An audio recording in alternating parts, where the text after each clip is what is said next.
गांव का एक साधारण परिवार, माँ सविता और उसका बेटा राजीव। पति का देहांत हो चुका था। माँ ने अकेले बेटे को बड़ा किया, खेतों में काम किया, दूसरों के घर झाड़ू पोंछा किया, पर बेटे की पढ़ाई कभी नहीं रुकने दी। राजीव पढ़ लिख कर शहर चला गया, नौकरी लग गई, नई दुनिया, नए लोग, और माँ धीरे धीरे उसकी जिंदगी से दूर होती चली गई। फोन कभी कभी करता, त्योहार पर पैसे भेज देता, लेकिन माँ की याद कम ही आती। एक दिन राजीव को गांव से खबर मिली, तेरी माँ बीमार है, बहुत कमजोर हो गई है, जल्दी आ।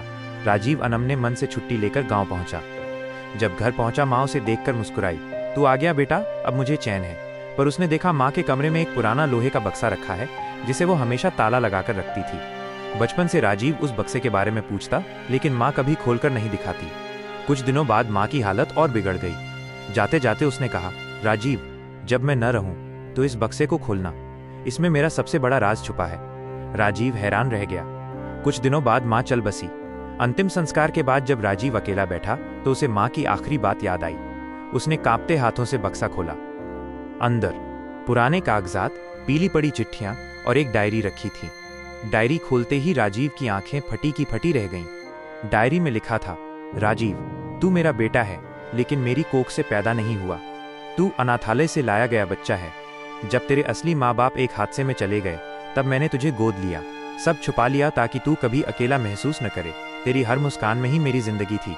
अगर कभी तू सच्चाई जाने तो ये जानना कि मैं तुझे उतना ही चाहती थी जितना कोई सगी माँ। राजीव की आंखों से आंसू बह निकले। उसे याद आया कितनी बार उसने माँ को बोझ समझा, कितनी बार झुंझलाया, लेकिन वो औरत जिसने उसे सहारा दिया, वो उसकी असली माँ भी नहीं थी। फिर भी उसने अपने खून से बढ़कर प्यार दिया। राजीव चिल्लाया, माँ, तूने क्यों नहीं बताया? मैं तुझे माँ से भी बढ़कर मानता, लेकिन अब बहुत देर हो चुकी थी।